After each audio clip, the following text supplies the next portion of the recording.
do we have to, Kyla, do you have to unshare your screen first? Yeah. There we go. Thank you. I'll just show you today's welcome, everybody. It's nice to be able to meet with you.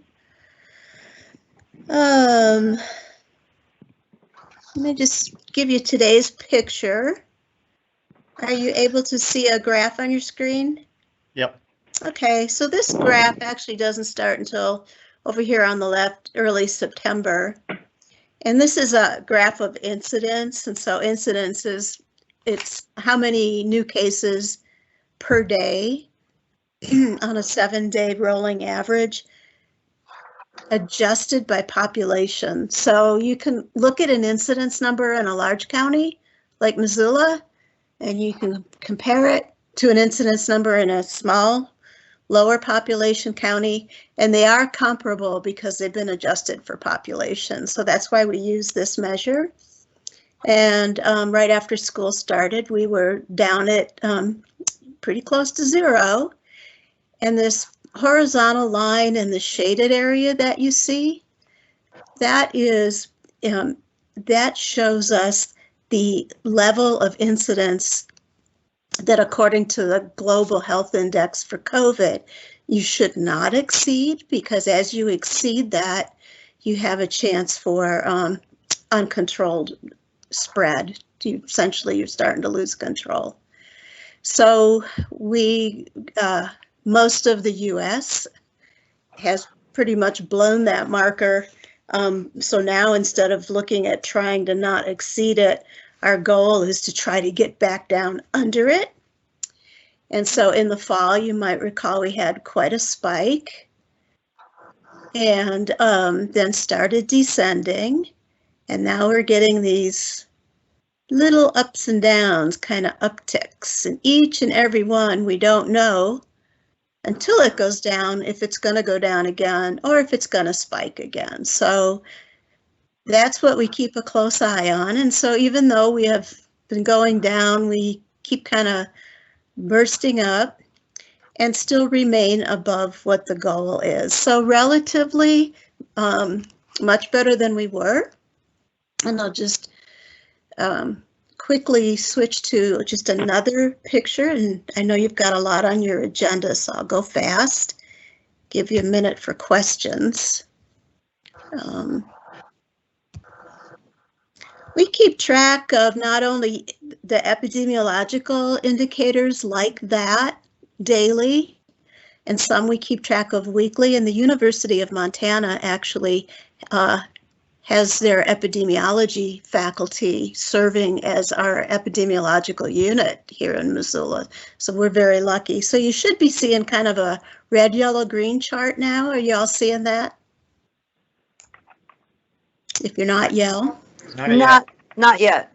Not seeing it. Okay, excuse me, I did something wrong. Let me try again. Share.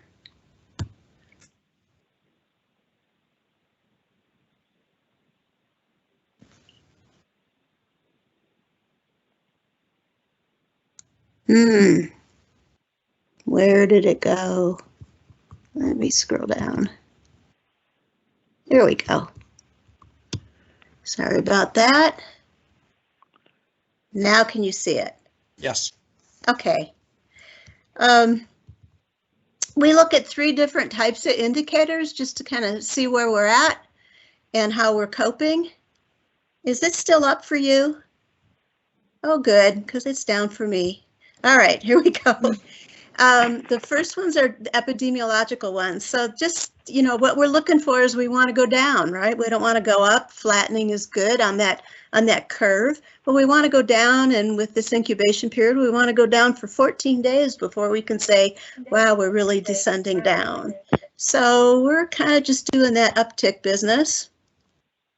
And then the second indicator that is just like a stoplight, yellow means caution, red means we've exceeded it, and green means we're holding out at the moment. So the second one is, again, that incidence I just showed you in a over time, that line chart. And we have been as high as 87. So when we spiked, we got pretty high. And we've been as low as 29, but we can't get down below that level that we really should never exceed.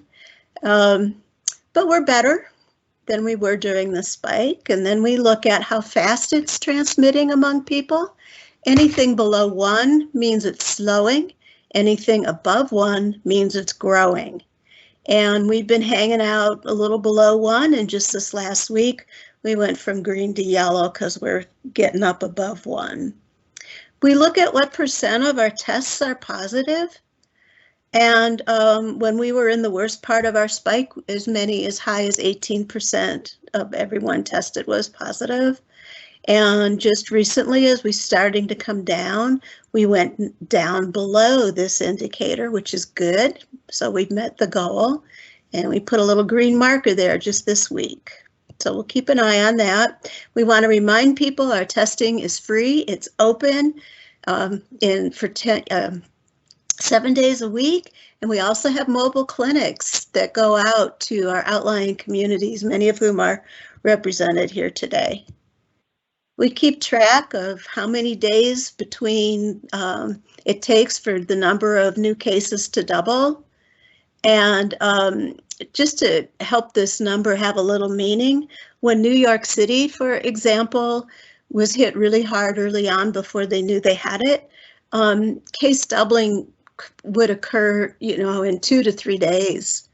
Some of the other places in the country that were hit, or in the world that were hit before the US, again, didn't know they had it. They were easily doubling in, 2, 3, 5 days, which is really very serious doubling. So we're mainly keeping an eye on this now because we just, want to make sure that it doesn't start picking up at that rate. And it's also a really good indicator, if you have a double digit here like this, that a lot of the measures that you're using are having an effect, because if they weren't having an effect, we know that this case can double in just a few days' time. We like to make sure our tests are getting back, and the tests at our clinic now all go over to U of M genomics lab, so they don't even have to go to Helena. And so a test with us is pretty much a 48-hour turnaround. But we have a couple dozen different labs that report to us, and that does, many of those are sendaways, so that does drag our average down. But if you come to us, you'll get a quick test and get the results that day, or it's going to be within 2 days. Once we get a report from anyone who's testing, and again, many people are testing, our case investigators are able to make at least the first contact to that case within 24 hours of getting the report. Now, sometimes we don't get the report right away. Sometimes labs forget to report, or it gets held up, or if they do a quick test, it kind of, it gets thrown out. And so we have a whole team dedicated to just, surveillance to try to get those in. We keep track of our hospitalizations. And Missoula, our 2 hospitals have done well. During the spike in the state, some other hospitals were in the red zone for quite some time. Missoula, of course, serves a whole region. And so we keep track of what their admits are looking like, and they're descending, but they don't descend as quickly as the cases do. And that's because when people get in the hospital, particularly if they get into intensive care, they tend to be in for a very long time. So you can see your cases going down, but at the hospital, they still usually will have a lot of patients. And so that's very important that we don't overload our hospitals, not just because of COVID, because you might need an ICU bed for a heart attack or, an injury, or you might need a surgery, and we need our staff in our facilities running. We also keep track of where Missoula County incidence is in comparison to the state. And we are almost always at a lower incidence than the state average, which is also a sign of good cooperation and mitigation on everyone's part. So right now, the state is still in sort of a down with some upticks. And we still are a little bit below them. So I could answer any quick questions. And other than that, I know you have a lot going on. I noticed that Nick Holloway is here. And so I'm going to reserve and not talk about vaccine because I know that whatever he's on the agenda for, he's also the public information officer for our coordinated vaccine group, the city county group, which is an additional incident management team. Hey, Ellen. Yeah. This is Josh. So nationally, numbers of the incidents per 100,000 weekly average are all down. What do you think that's due to? Well, these pandemic diseases, particularly respiratory spread, do spread in waves. So that's just the way that a respiratory disease propagates. It oscillates, it goes up and down. And what we have influence on as the human host reservoir, we have influence on how high it goes, how low it goes, just trying to buy time and not get really, really high peaks. And all the indicators that you see here. So even again, when we were at our peak in the fall, we were still below the state average. So again, it's a sign that we are mitigating it, but the naturally occurring exponential spread with respiratory disease, it will go up and it will go down. It's called a distributive spread. It'll go up, it'll go down, it'll up, go down. And what you want to do is you want to get the magnitudes out of that picture. Before we go on to take questions, Nick, would you like to, you're not on the agenda, but since you're here, let's take advantage of you. Would you like to talk about vaccination? Yeah, thanks, Commissioner Sormeyer. Ellen, are you finished with your? I am done. Yes, thank Okay. you, and I'll leave when you're done. Okay, thanks, Ellen, for reserving the vaccine portion for me. Appreciate that. Absolutely, you earned it.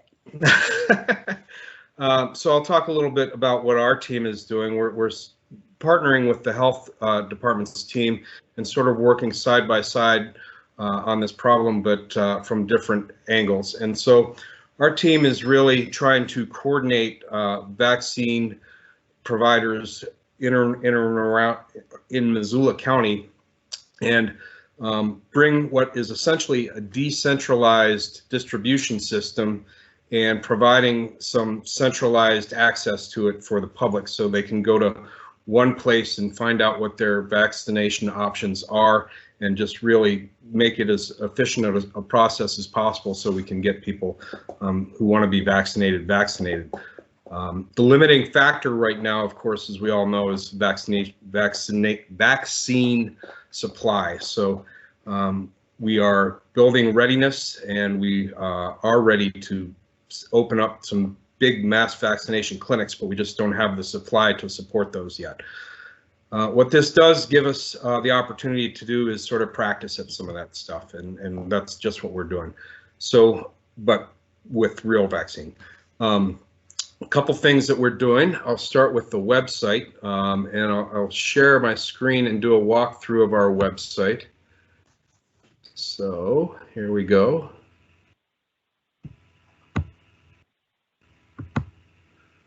Does everybody see that? Yep. Yep. Okay, so this is our covid19.missoula.co website. And when you go to the home screen, I'll just go there first to show you so it's easy to find. And it looks like Kyla put it in the chat so folks can have that link after the meeting. Great. So this is what you see on the home screen at covid19.missoula.co. And if you just right at the front is the vaccine information. And we have all the options that we know about, and we're constantly updating this website. So it would be a good idea to check back with the website until you're vaccinated. We have the 3 phases up here that we're working with right now. Phase 1A, we're transitioning out of, and we're transitioning into phase 1B, we're really in phase 1B tier 1, which includes those 70 and older and American Indians and people of color 16 and older. So we're going to hit tier 2 after we get a little farther through tier 1, and then phase 1C after that, and phase 2 after that. So here, if you scroll down, you'll find some of our providers, and we have the Missoula City County Health Department right at the top, and we opened up a mass vaccination clinic for them today, and it filled up within just a few hours. So hot demand for vaccinations, as you might expect, and you can go down here. Some of these clinics offer vaccines only to their particular clientele, and others are more widely offered to the general public. But you can see who can currently get vaccinated there and how to make an appointment. So the other one clinic we started scheduling for today is the University of Montana Health Services Clinic, and that's going to be at the Adams Center on Sunday, and that one filled up within an hour. So that one had 400 people, 400 opportunities for vaccine, and that's it. That's just not enough, but that's what we have. So you can rest assured that we're doing the best we can, because we're using all the vaccine in inventory, and we will continue to use all the vaccine in inventory as fast as we can, but we just don't have enough yet. Another thing you can see from this website is this vaccine distribution map, and I've already pulled that up, and it's right here. Whoops, nope, that's not it. It's right here. And so this is a map of Missoula County. You can zoom in or out, and you'll see all these pins that demark some of our registered vaccine providers. There's 26 in the county, and if you click on any one pin, you can find out everything you need to know about that particular vaccine place. So that's another way to find out about what's going on, and to sort of geolocate if you prefer to do that. And so this one is for the Missoula City County Health Department's vaccine clinic, and it shows information like where they're at, what the website is, more info. I'm not going to open it up right now because it'll be slow with my internet, but this just goes to their website with more info. And then comments, and these comments are pretty important because they really tell you what the message is from that particular entity, and everybody's message is a little different, and that's one of the challenging things about this. So a lot of providers' message is, please don't call us. We are reaching out to our patients, and if you call us, you will overload our phone system. So we really want to get that message out, that if you are a patient of a particular place, please find out what that place, what that organization wants you to do to get vaccinated, whether it's to make an appointment online, or they don't have any vaccines now and just stand by, or they'll let you know that they're going to contact you. So all of the different vaccine providers are on here, and you can go through them and look at them at your leisure to find out where you might want to go and what their vaccine status is. And then also on this website is the vaccine distribution dashboard. And so the state has a dashboard of every county that shows how many doses have been administered, whether they're a first dose or a second dose. And so we just pulled out the Missoula County data from that to show where we stand. And so we have provided 10,100 doses. There are 99,800 people eligible to get the vaccine. So I think that is everybody except for people under 16 in Missoula County that are eligible to get the vaccine. So as you can see, we have a long way to go. And in first doses, we've delivered 6,700 as a county, and only 2,400 second doses. So there's a long way to go, and we really hope that vaccine supply will increase, and as more production comes out and more vaccines become available. So that is the hope and the plan. So back to our vaccine COVID-19.missoula.co page, and just you can see some of the qualifying health conditions for phase 1B and 1C, but we're not there yet. And so one of the things we're really asking people to do is take a look at this line, if you will, with all the phases in it, and understand where your place in line is. What phase are you in? And we're going to get the tiers spelled out here in the next day or two, but understand what phase you're in and what phase we're in as a county, so that when your time comes, you can get the vaccine quickly. And if for anybody that wants a vaccine, I wouldn't lose any opportunities, because you never know when the vaccines run out for the week or anything like that. We're only getting at this point 1,500 doses a week in, so that's pretty short supply again. Another thing we're doing is we've opened up a call center, and that call center phone number is 258-INFO, and folks can call up and find out more about their vaccine options there. And for people that either have limited or no internet access, or just aren't that internet savvy, we can help them get scheduled for a vaccine if there are any vaccine scheduling opportunities available, and let them know what opportunities are available. So 258-INFO or 4636 is a good place to get some vaccine information. It's option 3 when you call that number, and we're pleased to have people call and ask us questions and help get them vaccinated. As I mentioned, we got 400 people scheduled today for the University of Montana mass vaccination clinic, and I believe 200 and some for the health department's mass vaccination clinic. So that was a big success today to build upon for future bigger vaccination efforts.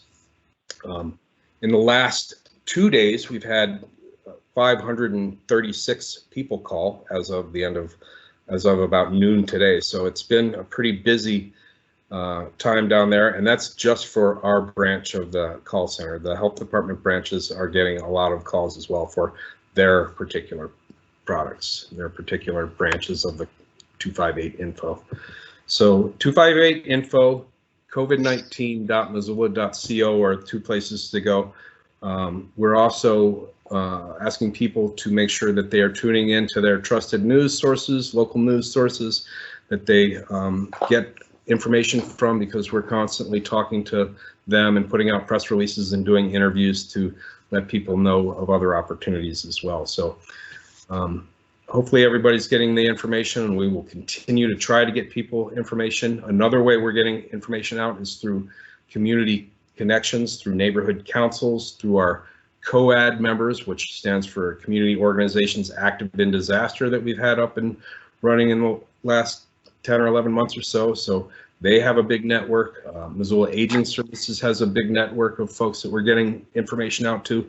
We're just trying to use every channel we can think of to get information to people, so nobody goes unnoticed or misses the information they need to get vaccinated.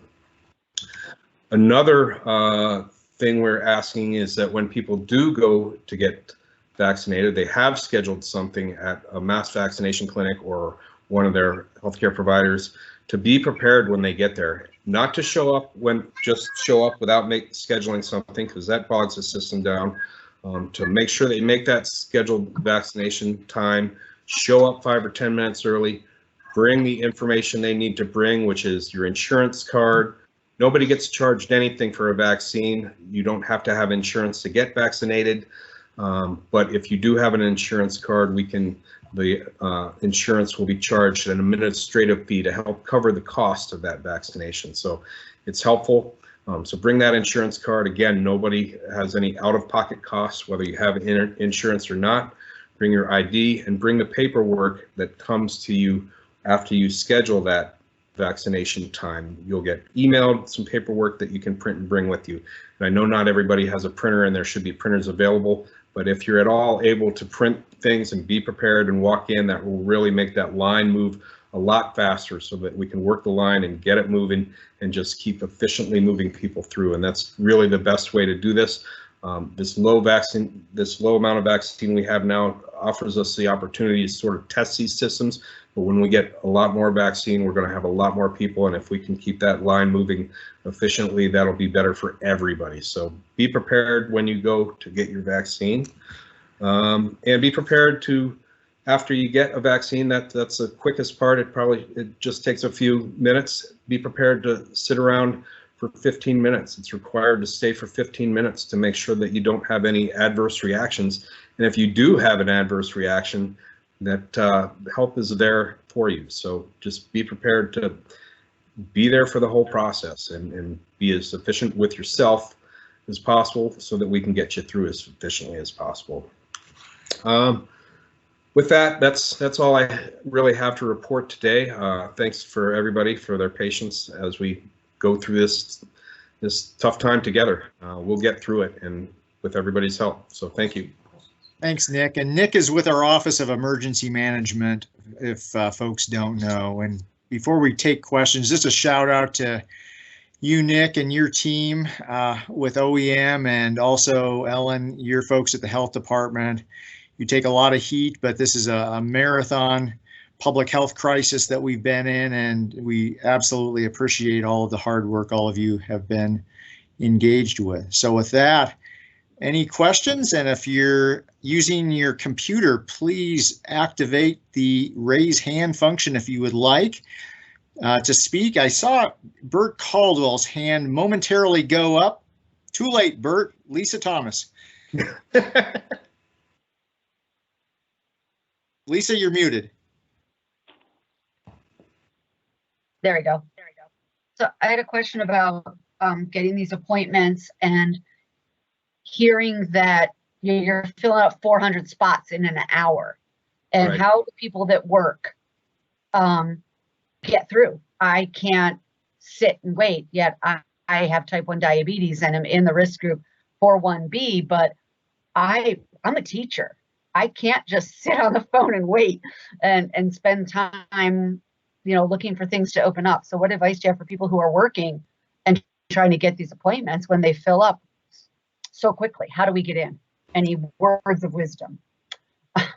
So I wish I had a really good, nice answer for you, but the problem is the vaccine supply, and until we get more vaccine in, so far it looks like it's going to be on a first come first serve basis as people call in and sign up on the internet. We anticipate getting more vaccine in, but it's not there yet. We just need to be patient, and we'll get to everybody at some point, but it's going to take a while. Nick, here's a question, and maybe this gets at what Lisa is concerned about. Is what are currently the hours? What's the earliest that someone can start making a call, and would there be an opportunity to whenever the reservation system, if you will, starts opening up, and maybe it depends on different providers, I guess. That's one piece of this, but is there a way to collectively adjust the scheduling that would accommodate folks who might be at work? Yeah, thanks. So the call center is open from 8 to 5, 7 days a week. So on weekends you can call as well. I would really keep checking that covid19.missoula.co website to the greatest extent possible. We'll put information up there ahead of time so you can know when it's going to come. But we just, as Commissioner Strohmeyer said, every provider is a little different. And so we have 26 providers in Missoula County. Most of them don't have vaccine. We anticipate that they will get vaccine, but when they do get vaccine, you need to be prepared to take advantage of it if you're able. Now, if you are a current patient of a provider that is one of those registered providers or one of the hospitals, most of them are reaching out to their patients. Maybe not all of them, so you need to look at that website and see what those providers would like you to do individually, and hopefully they'll reach out to you if you are a patient to one of them, and then you can schedule that way as well. And once we get to a point where there's not a mad rush to get people scheduled, then you can sort of be not too leisurely about it at all, but then you can probably get on and get it done in a more orderly manner. Lisa, did you have a follow-up at all? No. Okay, thanks. And recognizing that's probably not the most satisfying result at this point in time, Lisa, but hopefully more vaccine is on the way. Doug. Yeah, quick question. How logistically is this going to work with, I mean, you're like the Adams Center is a space that'll hold thousands of people. Are you expecting to have that kind of lines going through there, you know, throughout the day, or? No. And then the second follow-up on that would be, are you planning anything for Seeley Lake? No, it's not. It's absolutely not safe to have that kind of congestion during a pandemic. So even when we have more doses, things will either be drive-through in some places or mostly scheduled. There's some pretty, you know, even though they're hard to get into now, there's some pretty quick scheduling online options.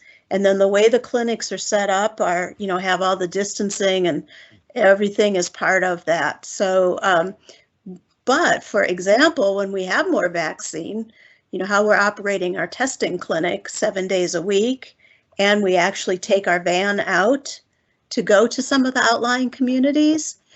The site that we've rented for vaccine, we will have available 6 days a week.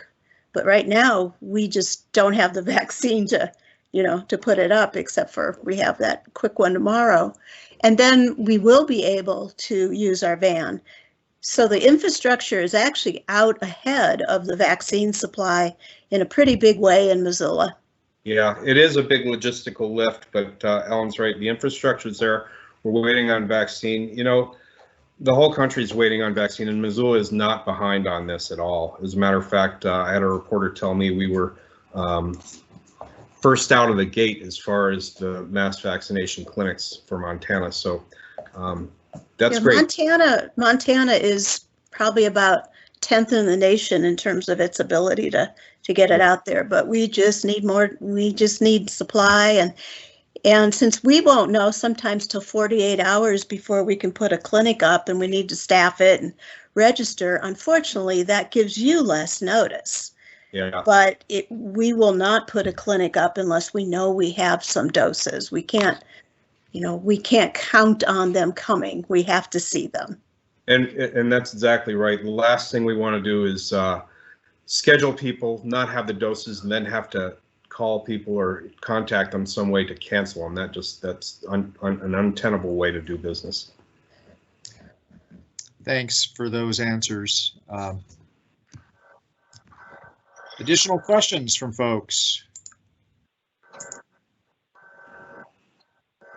Bert Caldwell. Yeah, just a quick comment. I had an email today that said that Lucky's was doing vaccinations. And I jumped in real quick and got an appointment for Friday. And I ran down the list looking for places like one of them had 6 openings instead of 1 or 2 openings. And before I could get back in and re-register my wife, those were gone and she ended up an hour later. I mean, people are definitely jumping on this stuff in a hurry. So, but I think the internet is the way to really go instead of hanging on a phone, Lisa, and waiting for a phone call. Well, I certainly hope that your appointment is for Thursday, sir, because Thursday is actually when that clinic is. It's tomorrow. No, I think you said Friday. Let me look. I think it said 120. Well, it did. It said 128. That's tomorrow. You're right. Okay. So yeah, the more people that can do it online, that can schedule a vaccination online, the less pressure it'll put on our call center to do that, and the more people will be able to help in the call center that really do need that help. So if you are able to do it online, that's really the way to go. I think speaking for the teachers in Missoula County, if the school district could get approved as a provider, we could vaccinate our teachers. And that would really make our school safe in this whole going back, all kids 4 days, 5 days. If MCPS could get approved as a provider, we could knock it out very quickly. Ellen, do you want to speak to that? I thought they were, but I don't have that list in front of me. I don't think they are. Nick's probably more familiar with it since they've set up, but they still would not be able to go before 1C is opened up. And the product short, Right, but is still going to be a problem. but there, you know, the kinds of things that make sense when you have some supply and some predictability is to sort of, you know, excuse the term, but round people up and go to them when you have a setting like that.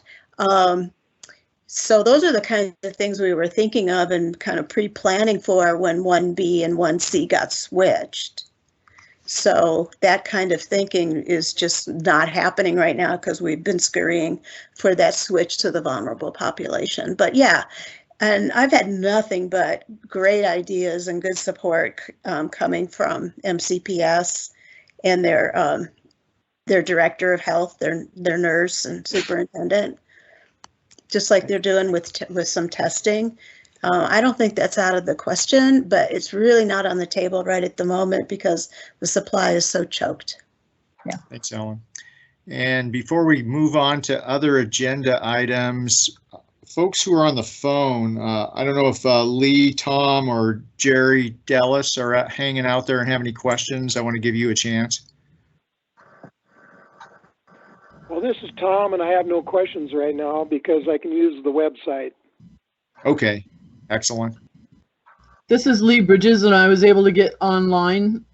Thanks for the email at the very last minute there. So I'm on, and no, I do not have any questions. Thanks for asking. You bet. Anyone else before we cut our guest loose here? I just want to say thank you. Every month when we have these meetings, the health department information is exceptionally helpful, and we appreciate that.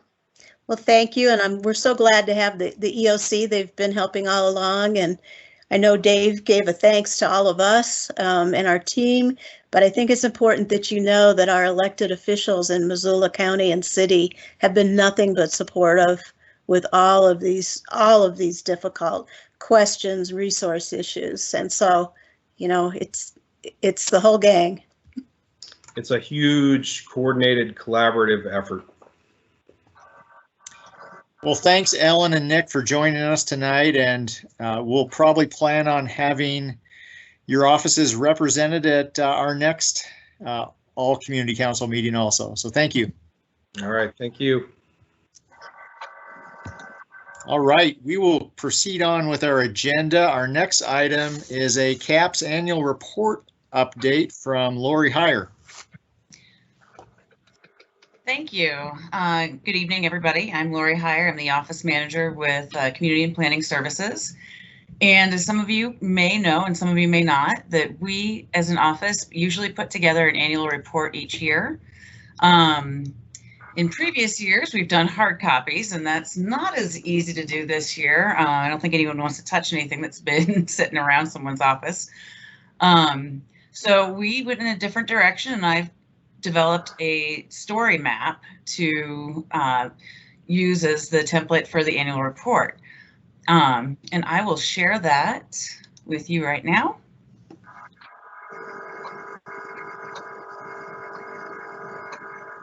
And can everyone see that screen? Yep. Perfect. Good.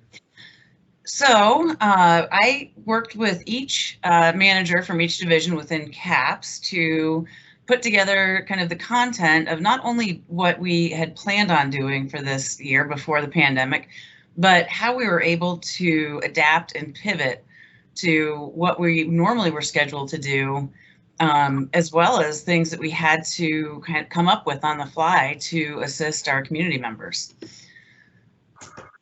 So each division had their normal and scheduled work, but we all had to adjust, as everybody else, it seems, to working in a virtual environment.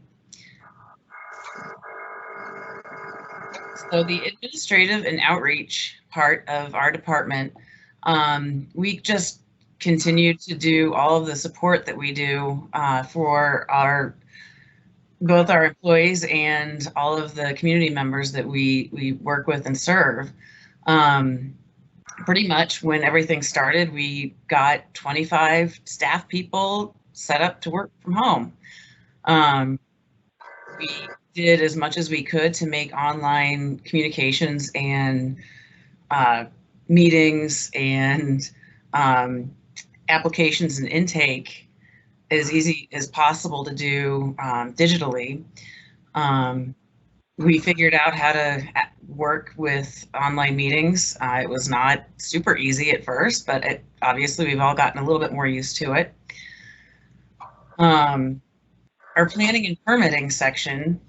So the current planning and permitting activities remain steady and busy. We weren't sure what was going to happen, but nothing has declined. Everything has continued to keep going at a regular pace.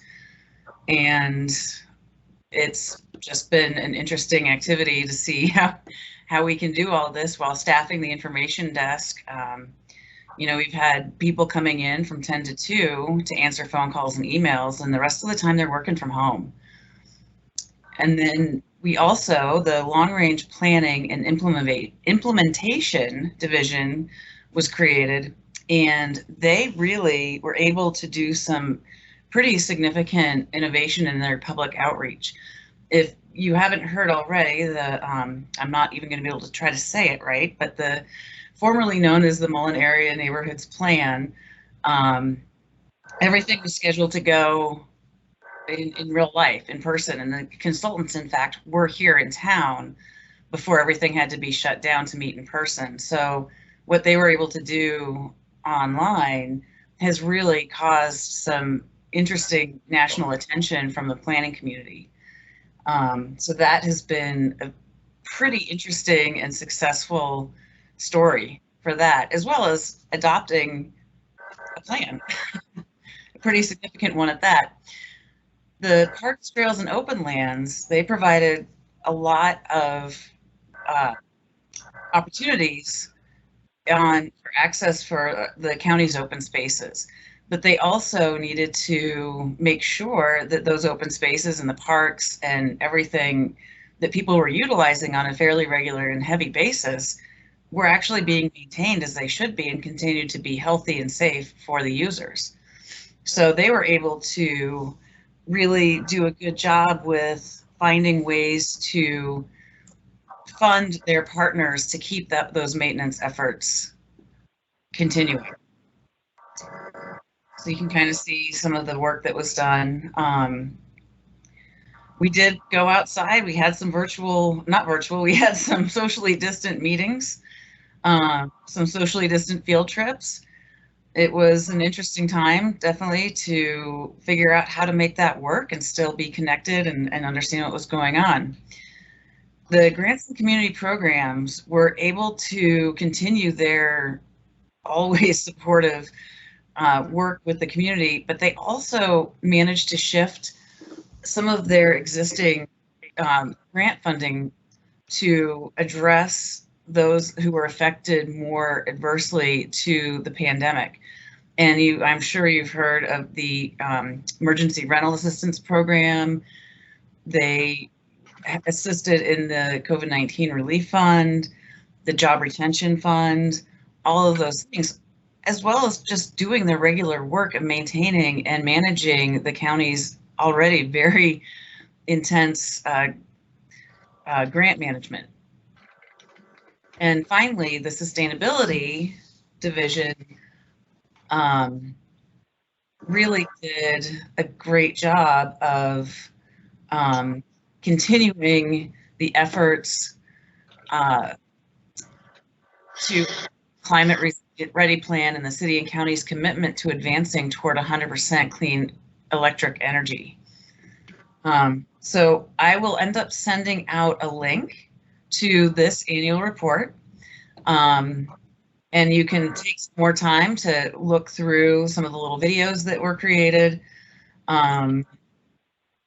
get a better sense of what each section was able to do and continues to do. If anyone has any questions at all about any specific components of what we were able to do in 2020 or will continue to do in 2021. I can't speak too in detail for each division, but we definitely can put you in touch with any of the staff that have been working on some of these projects or continue to work on these projects, and they would be happy to come to a meeting and just go over some of the things that they've been doing and help answer questions that your community might have. Thanks, Lori. This is a great platform, and I love the format that this is provided in electronically. Any questions from folks right now, recognizing that we might have to bring in a subject matter expert at a future meeting, but I see our Chief Planning Officer, Chet Krauser, here, so we can always put him on the hot seat if necessary. Any questions? Bert Caldwell is yawning, so I take that as it may be time to move on. I don't know. Tom, go ahead.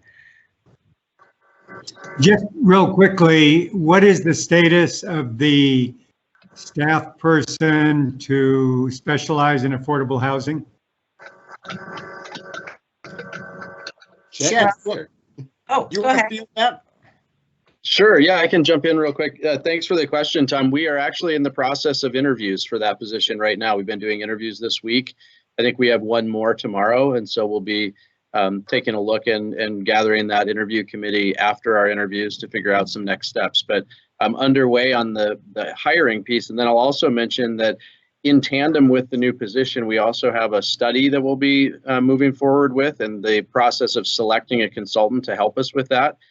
So it'll be the position we're hiring as well as a consultant to get that program started is also happening this week. So those are two important components to the overall effort that we have underway in terms of affordable housing.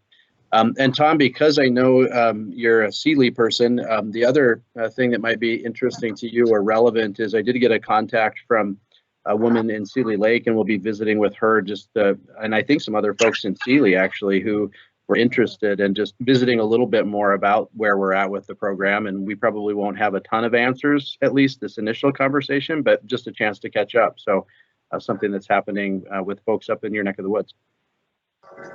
Great, thanks, Chet.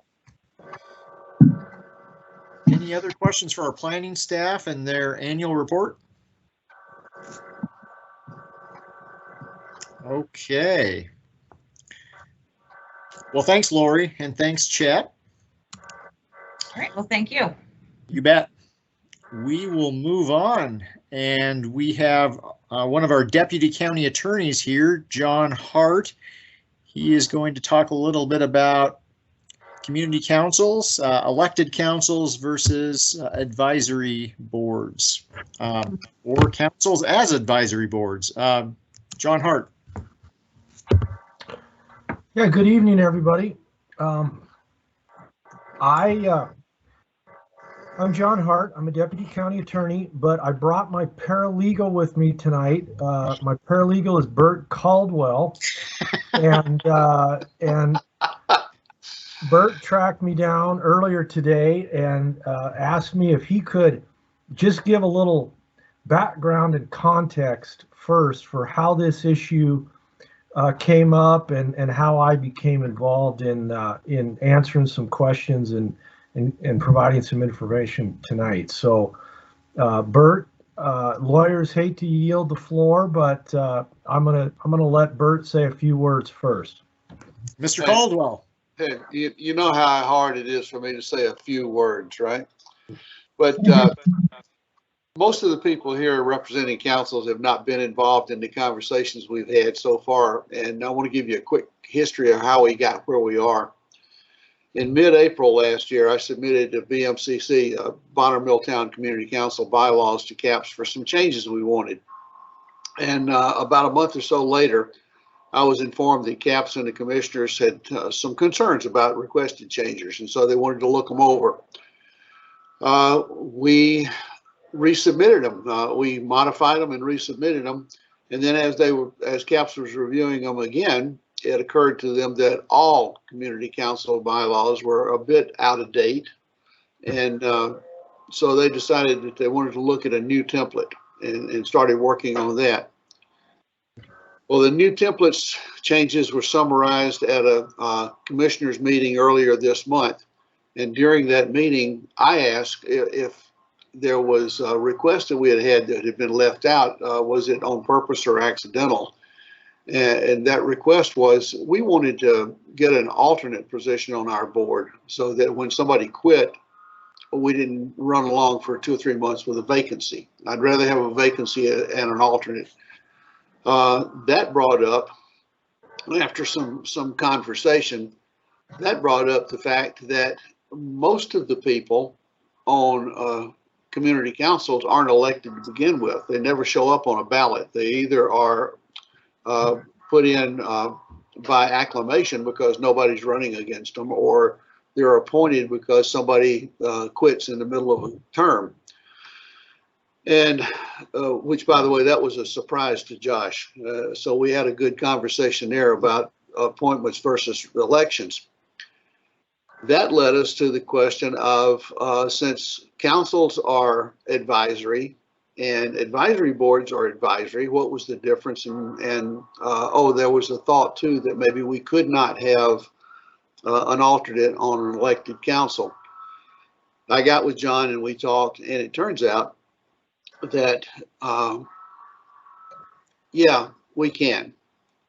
The MCA requires commissioners, and we can't be an advisory board. The MCA requires that councils be elected by, for the county commissioners have the councils. And there is nothing in the MCA specifically prohibiting elected alternates. So I think that's where we are at the point. Instead of me coming and saying, like I thought I was going to, that we had a question as to whether we wanted to be elected councils or appointed advisory boards, we really don't have a choice. MCA says we have to be elected. It also says that we can have, it doesn't say we can't have alternates. So that's where we are at the moment. And John, if you want to do anything to clarify that. I know I rambled just a little bit, but.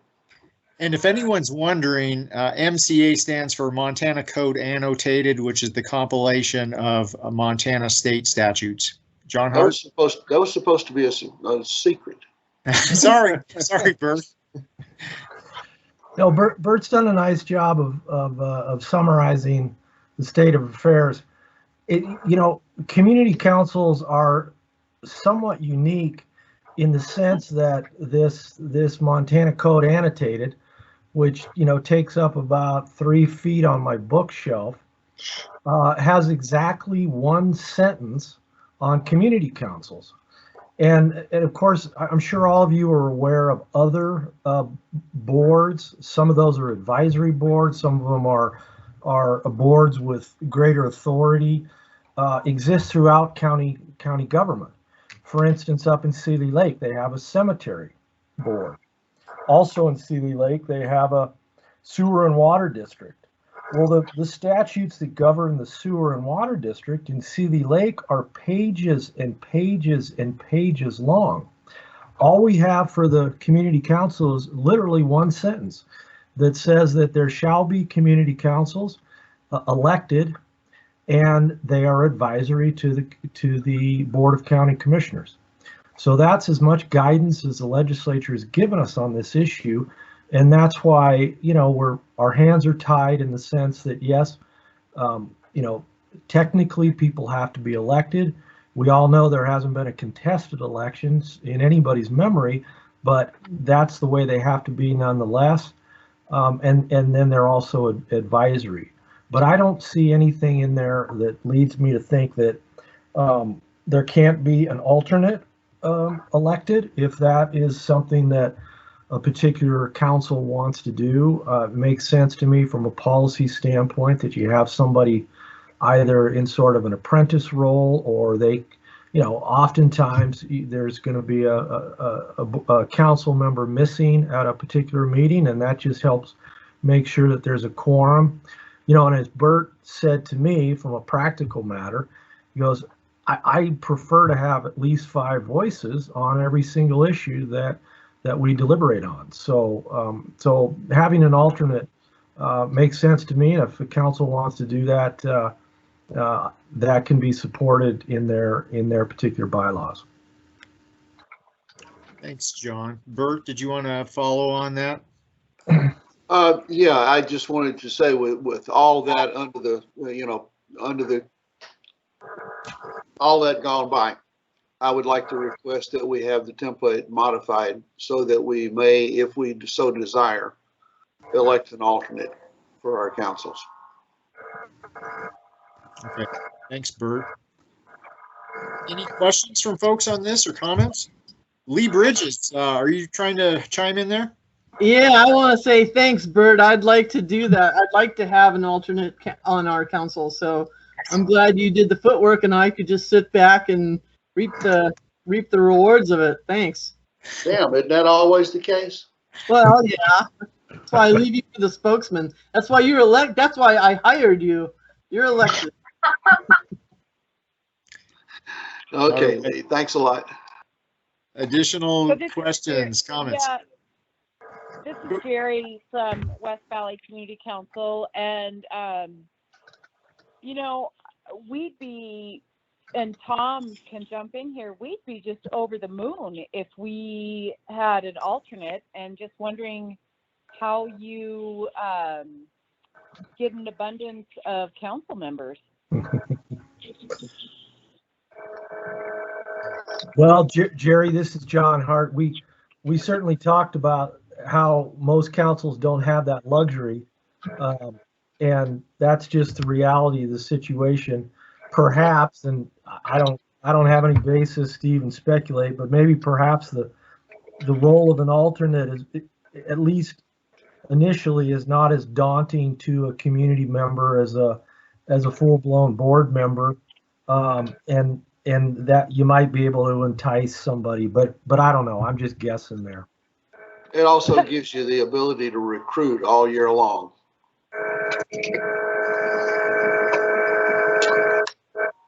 So it looks like there's at least 3 community councils out there that might have some interest in modifying bylaws to allow for an elected alternate. Somebody's really buzzing bad, so if you're not muted, if you could mute, that would be fantastic. Josh Slotnick, are you using a blender right now? What's going on out there? I'm muted and sitting quietly. Okay. Any other questions or comments about this topic? Okay. Well, thanks, Bert, for bringing this up. I think we all learned a lot in this journey, and I think we'll be, at the end of the day, better because of it.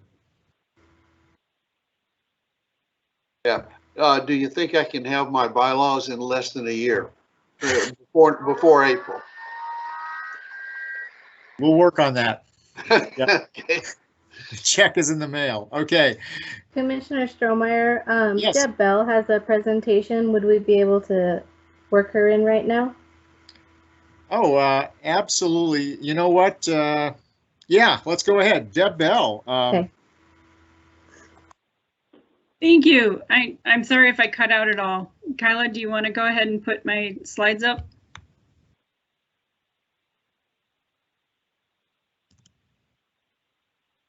Thank you. So I'm going to talk to you tonight really quickly and briefly about a new process that we created over at Public Works, and it's for rural special improvement districts. That's what their term RSID stands for. And we're going to be talking about road maintenance, basically, and how citizens can petition the county for better road maintenance. So next slide.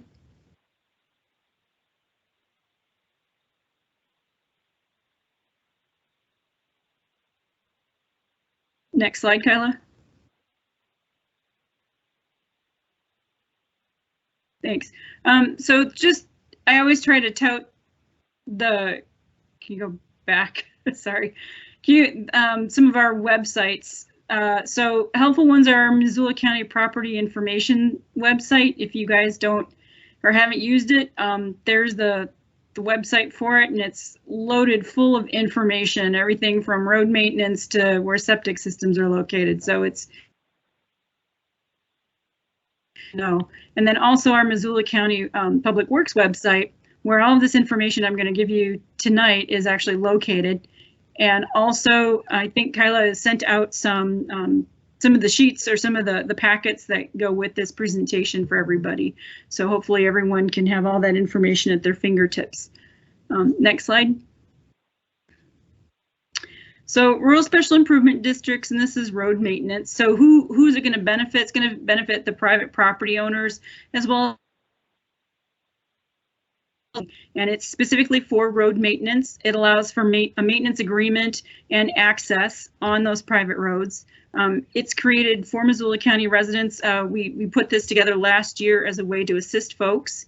And all residents get to set the standard of road maintenance that they want, as well as what they can afford, and that goes with that individual road for that maintenance. And it's a mechanism that we think could be a win-win, especially for a lot of those private roads that are out there that are currently non-maintained. But there is one caveat, though. Private roads do need to petition and become public in order for us to fulfill this maintenance agreement. So whether you're on a private access road that was created by a certificate of survey or went through subdivision years ago that never contemplated road maintenance, or even on a county road right away that is currently not maintained, this would be a mechanism for you to sign up and get some maintenance on that road. Next slide, please. So now narrowed it down. Deb, you're cutting out. We have a petition form that. Can you hear me now? Yeah, you phase in and out for some reason. Okay. Go ahead. All right. Everything's on the slides here and in the packet. So you complete it. It's a 14-page petition form, and really all of it, most of it is geared toward actually for people to fill in. It's a fill in as you go. And so what you need to do is your neighbors together to sign. You need about 60% to agree. You can draw a boundary map of who's in, who's out. You decide on the level of maintenance. So it's going to be snow removal, grading, dust abatement. You're going to determine the assessment method. How are people going to pay for this? Is it going to be an equal share? Is it based on property value? Or is it based on frontage? Once you get those things hammered out, you return that petition to me or to Public Works, and then we'll determine whether or not you need to dedicate that right-of-way to the public. And once that right-of-way is dedicated to the public, then we can begin the rest of the process. Next slide.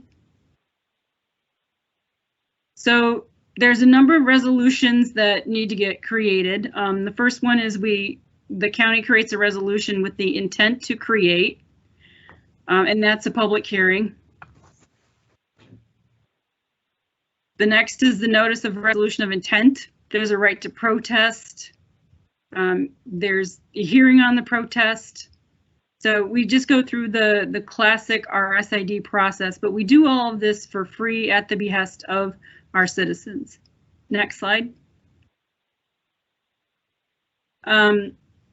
So the resolution creating the district, if the proposed district is not blocked by protest, then the Board of County Commissioners pass that resolution, and we then go through the process of determining, okay, what's the actual assessment going to be,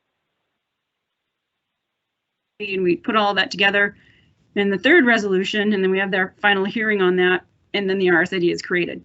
So the front end of it is all citizen participation. The back end of it is all county attorney and Public Works participation. And then we notice everybody when those hearings are to be and what's happening. So that's what all of this culminates into. Next slide.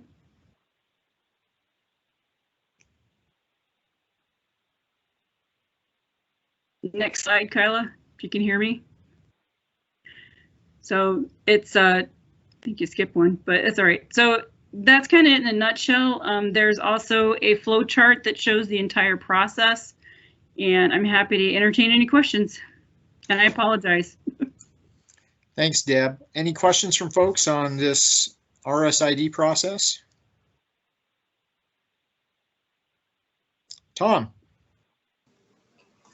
My question, Deb, would be in established subdivisions where the original grantor has delegated all their rights to the homeowners association, can an HOA act on behalf of its residents? If we do have, the one I'm in, we happen to have some public roads that are not county maintained, or does it still go back to the individual residents of that defined area? Deb? That is a great question, and I think John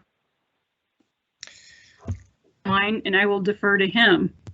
Deputy County Attorney John Hart, you stayed around too long. Yeah, you guys are lucky it's not 8 o'clock because I'm going to listen to what I like about jazz and get off this call. But until then, that's a good question, Tom. I think the answer is no. The homeowners association wouldn't be able to, sign the petition or present a petition to the commissioners on behalf of individual property owners without those individual property owners having signed and clearly authorized that to be the case. I think the cleaner way to go about doing it is to have individual property owners within that subdivision or within that geographic area that wants road maintenance to sign the petition. I guess a quick follow-on question then, if they did that, and that makes sense, could the HOA then be kind of the negotiating agent for assessments? And is it grading, is it templating, is it sanding, so that each, you don't need an ad hoc association for these people? Absolutely. I think an HOA would be, so long as initially all of the property owners have said the HOA is going to speak for us each year on the level of maintenance, and they're going to be the ones who are authorized to communicate with Public Works on our behalf. I think that makes a lot of sense to me, Tom, to have especially if it's an active HOA, they can make these decisions at their annual meetings and communicate that to the county. Thanks, John. Thanks, Tom. Great. Thanks. Any other questions from folks or comments? Okay. Thanks, Deb. Really appreciate that presentation. This process was formalized after numerous requests on the part of members of the public to how do I get enhanced or any road maintenance on my road or street, which may or may not be a public street as it is. So thanks for your work putting this together. Okay. Before we do our typical round robin, and we've got about 20 minutes before we need to wrap up here, and I want to respect folks' time. But before we do that, I just wanted to give a reminder to folks, and it's in the spirit of maybe a bit like it goes without saying, but nonetheless, I will say it anyway. For those of you who are on community councils, which probably is most everyone on the line tonight except Missoula County staff, please remember to, as you are listening to public comment, hearing from Missoula County staff or others who are presenting, to put forth, I guess, the sort of decorum and civility and respect that you probably expect of those who are coming before you. There have been instances, and it's not at all uncommon, that we receive requests from Missoula County to send out subject matter experts or staff members to community council meetings to provide information and background on various topics. And there's been at least one instance as of late where, shall we say, the staff were not greeted with as much respect as the Board of County Commissioners would like to see shown to our staff. So please bear that in mind. And it goes back to the old adage of the golden rule and treating others as one would like to be treated. So I think enough said there, but we're all in this together, and our staff are doing their level best to provide answers. And if they don't have the answers, we'll figure out other sources of information to bring back to the community councils. So with that, if folks, instead of laboriously going through the entire list to see if folks have anything to say, if representatives from each of the community councils that are represented here tonight want to chime in and give a brief update or comment or not, no pressure, and raise your hand if you can. Bert Caldwell. But of course, all I want to do is say the same thing I say every month. This is valuable to me. It's valuable to us. I think Emily can nod her head yes or no.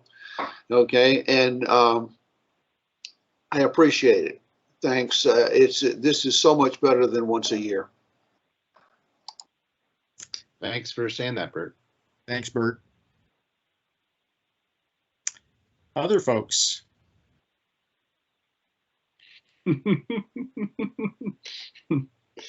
Lee Bridges. Once again, I'm going to go with what Bert said. I really appreciate catching up every month like we're doing and staying current on what all the other councils and what our county commissioners are up to. So I really appreciate all the updates, and especially with the COVID stuff. It's really important to our community to stay safe like that and know what's current and what we can do to safeguard our residents out here. Thanks, Lee. I think if one thing we've garnered from this whole COVID-19 experience is that there's a value in having these sorts of more frequent meetings and having meetings that are virtual at times that reach a wider audience. So even I think when we go back to being able to meet face to face, we are, as we speak, talking here in Missoula County about how we can continue to integrate a virtual component into our meetings, which I think really expands the audience base of who can participate. I think it does too. I agree. Yeah. Thank you. You bet. Tom, up in the Sealy area. See, you just can't shut me up. No, of course, I love these meetings too. They've been a real help for us up here. One of the county groups I'd like to compliment, shout out for, is the Historical Museum at Fort Missoula, because we have a museum up here. Volunteers run all of it. And we've needed some assistance in curating and expanding our exhibits. So MSA, who's new at HMFM, has been up here to do some analysis of it and working with us. So just like to say, you know, it's a county organization, our property taxes help fund them, and we're just real thankful they can help us out. Thanks, Tom. Others. Hey, this is Jerry from West Valley Community Council. Yeah. And I would love on the next meeting, Commissioner Strohmeyer, I know you've been behind this effort, would love to have an update on the rail system. I've been getting a ton of questions from folks, and it would be so cool to have kind of an update and a just a overview of what's happening. Absolutely. I would be delighted to do so, and maybe in the interim, if either Sarah or Kyla could put in the chat the link to the Big Sky Passenger Rail Authority webpage, and there's information there about our meetings, about the Rail Authority. We will be having an upcoming board meeting, which is open to the public on Friday, February 5th. You'd all be welcome to join us for that. So we'll get that in the chat, and there should be a link there for you to connect. So thanks. Yeah, I'll work that into the agenda. You bet. Okay, Kevin. Thank you. You bet. Hey, Dave, I wanted to speak real quick to decorum and behavior. We had our last council meeting. There were, so I want to apologize. I think maybe your comment, I had a guilty conscience when you made that comment about our behavior towards other folks. So in Lolo, it was a little rowdy a couple weeks ago at our council meeting. So I wanted to apologize to that. Deb Bell was there, Shane Stack, and a host of others virtually. So I did have a follow-up phone call. So I hope we mended fences, and like we're on the same page, and respect is definitely needed to be shown. I did have a talk with the gentleman who was loud and rude, and I think we got that behavior corrected. So I appreciate everything you all do there to help us run our business and get the word out. Positive things are happening. So, thank you. Great to hear. Thanks, Kevin. You bet. Thanks, Kevin. Yeah, thanks for saying that, Kevin. You bet. Others out there who've not spoken who would like to? No pressure. Folks on the phone, if you've not had a chance, I can't see your hands physically, but Jerry Dellis, do you want to say anything? Just did, Dave, about the update on the railroad, or railway, sorry. Okay, yeah, absolutely.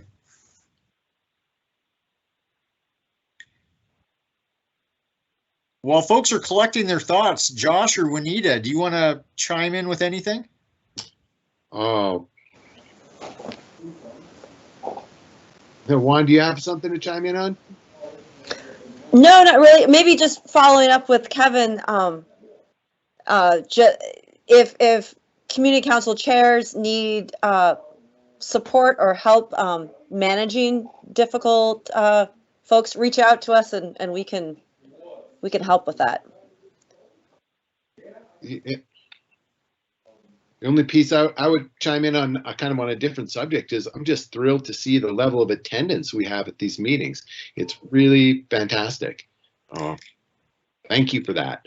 Yeah, I was a little worried when 30 seconds away from start time, I think we had 7 people, all but Klaus being county staff. But no, this is fantastic.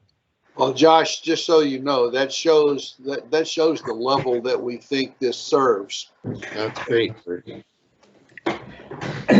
Hey, I mean, I want to not belabor this, but echo everybody else.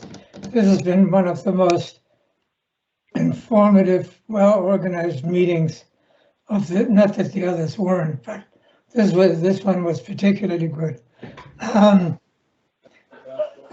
On the issue of ill-behaved members, I mean, we don't have them, and the reason the reason why we don't have them is because I always ask the one of the sheriff's deputy to be there, and just the guy. No, seriously. Good thinking.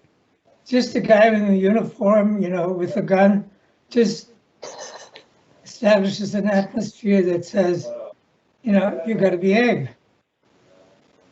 So, Klaus, let me ask you, how's that working with Dunster being up there?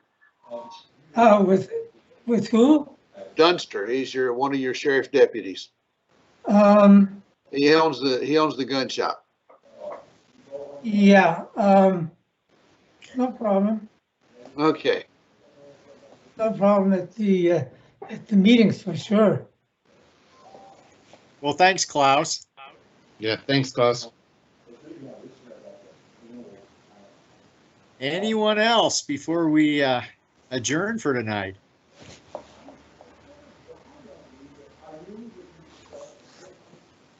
Okay, well, thanks so much, everyone. If any of you after the fact think of other agenda topics that you would like added to our next meeting in the month of February, Lori, are you the best person to connect with on that? Yeah, I could be. Definitely, you can send interest my way if you have any particular topics. Or I don't want to disrupt what the normal communication channels are. So however community councils normally communicate with Missoula County staff, do so. And you can always reach out to your ever accessible Board of County Commissioners, and we will pass on the information too. So thanks everyone for joining us tonight, and stay healthy and be well. Thanks, everybody. Thanks, everyone. Bye. Thank you. Goodbye. Thank you. Thanks, everyone. Bye.